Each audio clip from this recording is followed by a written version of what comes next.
Hello guys, my name is Abdul Rauf. मेरा NEET 2026 में score मेरी नीट 2026 में स्कोर आया 578 and my all India rank is 18,871। आप देख पा रहे हैं। आज हम एक बहुत इम्पोर्टेंट टॉपिक के ऊपर बात करने जा रहे हैं, जो है कि टेस्ट सीरीज़। क्योंकि आपको टेस्ट पूरे साल भर भी देना है, और ख़ासकर उनके लिए टेस्ट सीरीज़ तो बहुत ज़्यादा मैटर करती है जो सेल्फ स्टडी करते हैं। क्योंकि जो सेल्फ स्टडी ज़्यादा कर रहे हैं तो वो लोग ज़्यादा क्लास वगैरह या लेक्चर ज़्यादा अटेंड नहीं कर रहे, तो खुद ब खुद पढ़ रहे, घर पे बैठे हुए हॉस्टल या लाइब्रेरी में पढ़ रहे, उनको पता नहीं लग रहा वो कहाँ स्टैंड कर रहे हैं। तो उनके लिए सबसे ज़्यादा ज़रूरी टेस्ट सीरीज़ ही है, जो आपको बोल देगा हाँ भाई आप इस लेवल में हो, आपको इतनी मेहनत करनी है। टेस्ट सीरीज़ आप ऑनलाइन भी ले सकते हो, ऑफलाइन भी ले सकते हो, लेकिन test series offline is much much much better than online. आप ऑनलाइन में आप क्वेश्चन वगैरह प्रैक्टिस तो कर सकते हो, एज ए प्रैक्टिस आप ले सकते हो, but purely only for testing yourself तो आप ऑफलाइन ही लो। क्योंकि ऑफलाइन में आपको, जैसे आप ऑफलाइन पेपर देने जा रहे हो, आपके साथ ऑलमोस्ट 500 600 हज़ार बच्चे पेपर देने जाएंगे।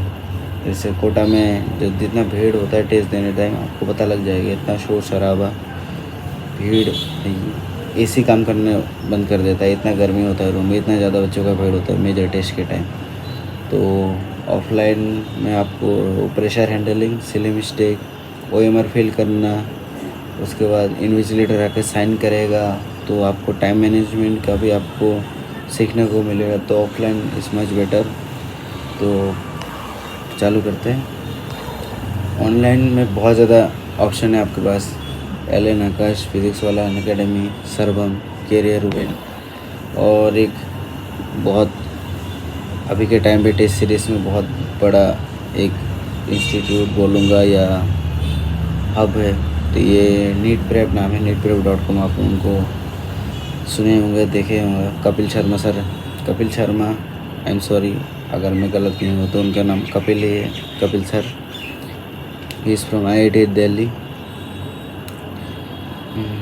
तो उनका टारगेट बैच भी है, और कोई पेड प्रमोशन नहीं है, नीट प्रेप है, टारगेट बैच। उनका भी टेस्ट सीरीज़ बहुत अच्छे है, और उनका टारगेट बैच और टेस्ट सीरीज़ हो गया। टेस्ट सीरीज़ बहुत ज़्यादा टफ होता है जेन्युइनली। मैं जब फर्स्ट ड्रॉप में था, मैं इनका टेस्ट दिया था, एक ही टेस्ट दिया था, बहुत हार्ड था, और मेरे नंबर नहीं आए। और मैं जेन्युइनली बोला, कोई झूठ नहीं बोला, मैं एक टेस्ट दिया और मैं टेस्ट छोड़ दी, क्योंकि मेरे को लगा था भाई मेरे लिए मेरे LN के टेस्ट ही ठीक है। बहुत अच्छे क्वालिटी के पेपर बनाते हैं, क्या बोल, बहुत अच्छे लेवल पे पेपर होते हैं।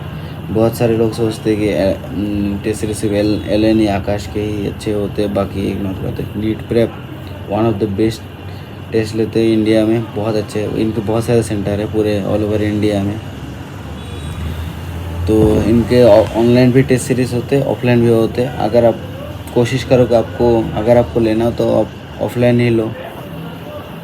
तो अभी ऑफलाइन की बात करो, ऑफलाइन में मैं जेन्युइनली तीन या चार टेस्ट सीरीज़ के नाम लूँगा। पहली बात तो आकाश, LN, उसके बाद कैरियर रूल में इसलिए नाम ले रहा हूँ क्योंकि कैरियर रूल पिछले साल ही कोटा में खोला था। इतने सारे बच्चे कैरियर रूल के टेस्ट देते थे। आपको शाम में अगर आप निकलते हो सड़क में, आपको दिख जाएगा कि ब्लू टी शर्ट पहने हुए बच्चे टेस्ट दे के आ रहे हैं। और कैरियर रूल का लगभग हर दिन टेस्ट रहता था, आखिरी के 1.5-2 महीने में लगभग हर दिन टेस्ट रहता था। किसी दिन फुल सिलेबस, किसी दिन पार्ट सिलेबस, अगर हर दिन भी नहीं हुआ तो एक दिन के गैप में टेस्ट होता है। इतना ज़्यादा टेस्ट लेते थे कैरियर रूल वाले। तो कैरियर रूल के मैं टेस्ट में पर्टिकुलरली मैं बायो वाले टॉपिक की बात करूँगा। कैरियर रूल के बायो LN से भी बहुत बेहतर आते थे, कैरियर रूल के बायो बहुत अच्छे थे। तो कैरियर रूल हो गए, और ऑफलाइन में नीट प्रेप हो गया, जो आप कंसिडर कर सकते हो, बहुत अच्छी टेस्ट सीरीज़ है अनडाउटली। और हो गया आकाश और LN, इनमें दोनों ही टेस्ट सीरीज़ अच्छे हैं। अगर आपको जो सही है ले लो। लेकिन मैं पिछले साल मेरे एक दोस्त ने, उसने आकाश की टेस्ट सीरीज़ ली थी, और मैं तो LN ऑफलाइन बैच में ही था, तो मैं सिर्फ LN के टेस्ट देता था। ही टोल्ड मी कि भाई तू एक बार CST दे ले, CST के 1-2 पेपर दे दे, तेरे को पता लग जाएगा भाई कितना अच्छे पेपर होते हैं। मैंने प्रिंट करा के मैंने एक पेपर दिया था, जेन्युइनली बहुत अच्छा पेपर था। और मैं पर्सनली बोलूँगा तो एलन से ज़्यादा टफ ये जो CST कराते थे आकाश वाले, वो ज़्यादा टफ मेरे को पर्सनली लगा, बहुत ज़्यादा टफ लगा। बाकी एलन के मेजर तो ठीक है टफ थे, लेकिन उससे ज़्यादा टफ आकाश के टेस्ट थे। अब कोई सा भी आप देख सकते हो, एलन, आकाश, नीट प्रेप बेस्ट है, कोई डाउट ही नहीं है। आप आकाश और एलन और नीट प्रेप को अगर आपको ऑफलाइन ही लेना हो तो ज़्यादा कंसिडर कर सकते हो। जो फिज़िक्स वाले से ऑनलाइन पढ़ते पूरे साल भर, फिज़िक्स वाले के ऑनलाइन टेस्ट वगैरह जो लोग बैचेस लेते टेस्ट देते, लेकिन एंड में मेजर टाइम आप देख लेना। आप majority of the student Allen या आकाश के ही टेस्ट देते हैं। और जो फिज़िक्स वाले के टॉपर या कुछ होते हैं जो अपने यूट्यूब चैनल बना के यूट्यूब में शॉर्ट्स वीडियो या कोई नीट रिलेटेड वीडियो जो दूसरे स्टूडेंट को हेल्प कर वीडियो बनाते हैं या टेस्ट सीरीज़, उनका वीडियो या शॉर्ट्स में देख लेना। उनके टेस्ट सीरीज़ जब वो दिखाते मैंने कितना पेपर दिया था, उन पेपर में आपको एलन के पेपर दिख जाएंगे। वो लोग ओपनली बोलते हैं हाँ भाई मैंने ऑफलाइन टेस्ट दिए एलन के या आकाश के या और किसी इंस्टीट्यूट के। तो ऑफलाइन टेस्ट बहुत ज़्यादा मैटर करते हैं। आप कोशिश कीजिएगा कि आप ऑफलाइन ही लो। मैं बोल ही दिया हूँ, आकाश, एलन या नीट प्रेप, जो आपको सही लगे आप कर लो। ये वीडियो ज़्यादा बड़े बनाने की सेंस भी नहीं बनता, जो मेरे को बोलना था यही है। और एक चीज़, बहुत इम्पोर्टेंट चीज़, कि लोग हड़बड़ी नहीं बोलूँगा, जोश में मैं, जैसे कोई बच्चा एलन में पढ़ रहा है या आकाश में पढ़ रहा है या किसी अदर इंस्टीट्यूट में पढ़ रहा है, वो जोश में और टेस्ट सीरीज़ भी ले लेता है किसी और इंस्टीट्यूट का। बाद में उस बच्चे के साथ क्या होता है, वो अपने बैच के साथ, जैसे काइनेमेटिक्स और NLM 2 टीचर पढ़ रहे वो उसके बैच में, और जो टेस्ट सीरीज़ है वो तो टेस्ट सीरीज़, उसमें तो कुछ भी सिलेबस आ सकता है। उसमें मान लो सेमी कंडक्टर आ रहा है, वो बच्चे की वो क्या करेगा, वो सेमी कंडक्टर पढ़ेगा कि वो NLM और काइनेमेटिक्स पढ़ेगा अपने बैच के लिए। ऐसे करके सिलेबस अलग अलग हो जाता है, तो वो दोनों सिलेबस आप एक साथ पढ़ नहीं पाओगे।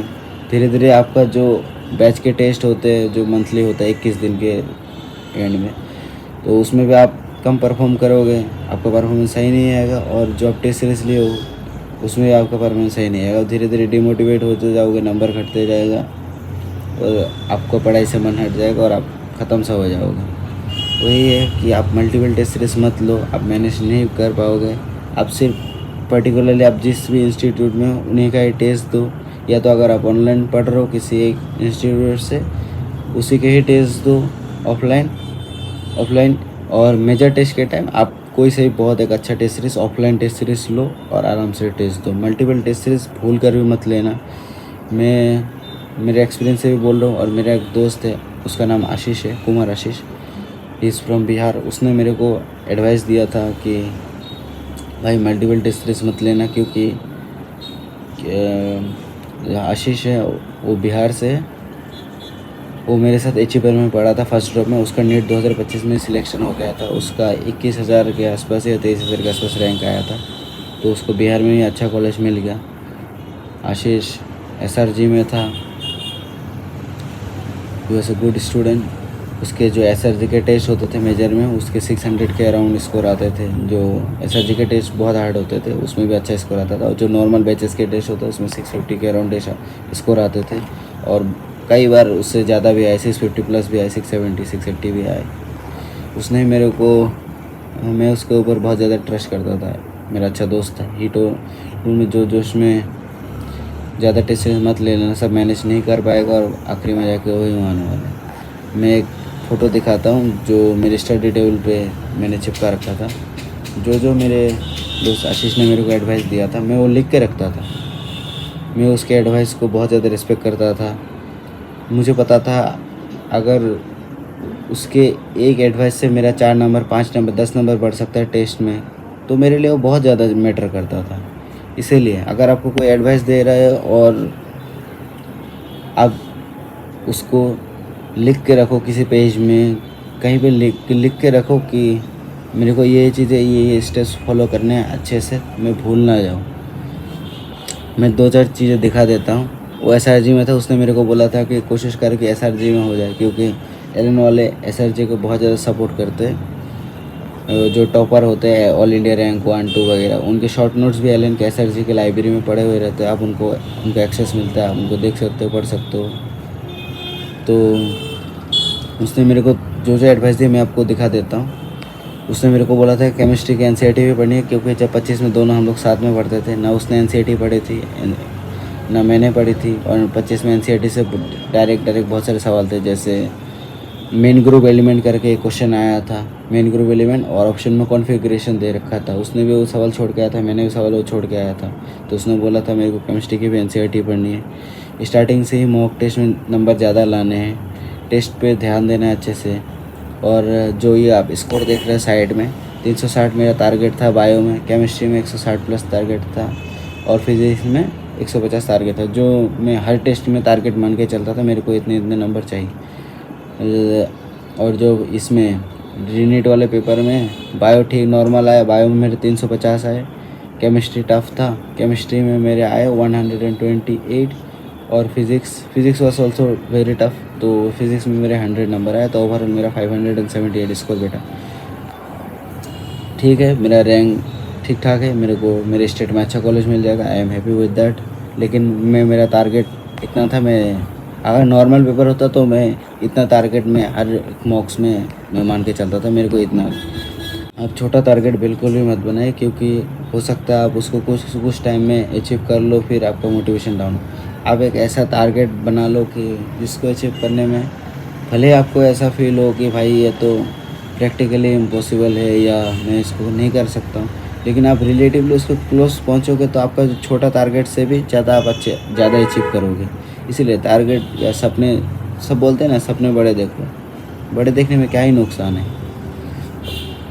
वही बात है, आप टारगेट ज़्यादा सेट करो। ठीक है, आप 500 ला रहे हो, लेकिन टारगेट सेट करो ना, मेरे को अगले टेस्ट में 650 लाना है। कम से कम अगले टेस्ट तक तो 550, या 2-3 टेस्ट में 550 या 580 तक तो पहुँच ही जाओगे। अगर आप टारगेट ही लेके चल रहे हो 550 तक लेना है, आप 550 के ऊपर कभी जा ही नहीं पाओगे। और उसने मेरे को बोला था सारे मॉड्यूल करने हैं, रेस करने हैं, एक्स्ट्रा एज करने हैं। एक्स्ट्रा एज में एसर्शन रीजन वाले क्वेश्चन होते हैं, NCERT कंप्लीट रिवीजन बोले कि उस सब भी करने। मैंने कर लिया था मैंने रेस छोड़ के मॉड्यूल, एक्स्ट्रा एज, NCERT सब कर लिया था। रेस क्योंकि बहुत ज़्यादा क्वेश्चन बहुत टफ होता है, तो मेरे लिए वो करने लायक नहीं था, क्योंकि उससे बेहतर है मैं नोट से बार बार पढ़ लूँ और ज़्यादा मल्टीपल टाइम रिविजन कर पाऊँ, ना कि ज़्यादा टफ क्वेश्चन करने पे मैं ज़्यादा टाइम इन्वेस्ट करूँ। और उसने मेरे को बोला था कि क्वेश्चन भी अलग अलग, मतलब क्वेश्चन ज़्यादा सॉल्व करना, ताकि आपको अलग अलग वैरायटी मिले, तब ज़्यादा सीखने को मिलेगा आपको। और जहाँ गलत हो उसको तो अच्छे से देख ही लेना है, क्योंकि अगर आप गलती करते हो और उस गलती से कोई सीख नहीं लेते तो उस टेस्ट देना या उस क्वेश्चन को सॉल्व करने का कोई आपको मतलब मीनिंग कुछ नहीं रहा, क्योंकि वो बस आपने कुछ टाइम दिया और टाइम स्पेंड कर लिया, वो टाइम पास हो गया बस। अगर आपने टेस्ट दिया और टेस्ट की गलतियाँ नहीं देखा और टेस्ट देने का कोई मतलब ही नहीं था, इसी की बात कर रहा हूँ। और मेरा इस साल नीट 2026 के लिए टारगेट था कि मेरे को रोज़ 100 के आसपास या 100 से ज़्यादा क्वेश्चन करने हैं। ऐसा बहुत सारा दिन गया जिस दिन मैंने 20 क्वेश्चन, 30 क्वेश्चन, 15 क्वेश्चन भी किया है, लेकिन ऐसा बहुत सारा दिन गया जिसमें मैंने 120, 130 भी क्वेश्चन किया है। जो मेजर के टाइम के दौरान, तो मैंने जब मेजर इनिशियली चालू हुआ था, मतलब फरवरी के एंड या मार्च के स्टार्टिंग में, तब तो मैं 200 के आसपास भी बहुत सारा मतलब क्वेश्चन प्रैक्टिस करता ही करता था। 100 के आसपास बायो के क्वेश्चन करता था, बाकी 50-60 ऐसे फिजिक्स केमिस्ट्री के क्वेश्चन कर लेता था। तो क्वेश्चन आपको बहुत ज़्यादा करने, क्वेश्चन प्रैक्टिस ज़्यादा नहीं करोगे तो ज़्यादा पढ़ के भी आप ज़्यादा स्कोर नहीं कर पाओगे। तो आपको क्वेश्चन प्रैक्टिस के ऊपर बहुत ज़्यादा ध्यान देना है। और अगर आप क्वेश्चन करने के बाद गलती हो रही है, उन गलती को भी ध्यान देना है कि कहाँ गलती हो रही है, क्योंकि गलती ही आपको टेस्ट में वही आपको रिपीटेड गलती होगी। और मेरे टीचर थे NV सर, मतलब मेरे फिज़िकल केमिस्ट्री टीचर थे LN में। तो उन्होंने बहुत बार, मतलब पूरे साल भर में 5, 6, 7 बार तो कम से कम बोला ही है कि पेपर में टिक, क्रॉस, सर्कल मेथड अप्लाई करो। अगर क्वेश्चन हो जाता तो टिक मार के चले जाओ, डाउट है मतलब या तो टाइम लगेगा पता है तो उसको गोला मार के आगे बढ़ जाओ, और या तो ऐसा कुछ क्वेश्चन आएगा जो आप कर ही नहीं पाओगे, लेकिन बाद उसको सीधा काट दो, क्वेश्चन को काट के चले जाओ, क्योंकि अगली बार जब राउंड 2 के लिए फिर से आओगे देखने के लिए, अब उस क्वेश्चन में टाइम ना दो, जो गोला मार के गए थे उसको सॉल्व कर लो। और ये मैं अपने लैंग्वेज में ही लिखा था, आवाज़ पूरी मतलब आवाज़ करके पढ़ो ताकि नींद ना आए। आप मन ही मन ऐसे पढ़ते हो, किताब लेके बैठे हो, पता नहीं आपको कब नींद आया, 2-3 घंटा चला गया, फिर आप रियलाइज़ करते हो अरे भाई मैं तो एक ही पन्ना लेके बैठा हुआ था इतने टाइम से। तो थोड़ा आवाज़ करके पढ़ो जब भी नींद आए। इसी कारण से मैं हॉस्टल के रूम में पढ़ता था, लाइब्रेरी कभी ज्वाइन नहीं किया, क्योंकि मेरे को आवाज़ करके पढ़ने में ज़्यादा कंफर्टेबल फील होता था और लाइब्रेरी में मैं ये नहीं कर सकता। इसीलिए 2 राउंड में कम से कम पेपर करने की कोशिश करो। ये सारे मेरे टीचर, ये नीचे वाले मेरे सारे टीचर के एडवाइस है और ऊपर वाले सारे आशीष के एडवाइस है। 2 राउंड में पेपर करो, फर्स्ट राउंड में जितना सारा हो सकता है आप मैक्सिमम आउटपुट निकालो, बाकी सब में जिसमें आप गोल अमर के आए हो वो सब क्वेश्चन करो। डिसिप्लिन मेंटेन करो, concentration, focus, that's it. Mind को जितना काम रख सकते हो काम रखो। टेस्ट के दौरान एक स्टूडेंट है जो फुल प्रिपरेशन के साथ आया है, लेकिन वो हड़बड़ी में है, मतलब टेस्ट के 5 मिनट पहले भी पढ़ रहा है, और एक बंदा है जो ठीक पढ़ के आया है लेकिन वो बहुत काम है, वो उस बंदे से ज़्यादा स्कोर कर सकता है अगर आप काम पीस मेंटेन करते हो, शांति से पेपर देते हो सकता है आप जब पेपर दो इन्विजिलेटर बात करे, आप उन सबको ध्यान ही मत दो। जितना आप आइसोलेट हो जाओगे, जितना फोकस करोगे, आपका पेपर उतना ही अच्छा जाएगा। मेरे साथ मैं 1-2 पेपर की बात कर रहा हूँ।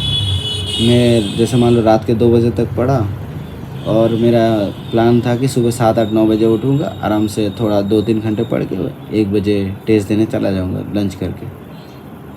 लेकिन ऐसा 2 टेस्ट में मैं बोलूँ तो लगभग मैं 12 बजे या 12:30 या 12:45 के आसपास उठा, बस लंच किया और मैं पेपर देने चला गया।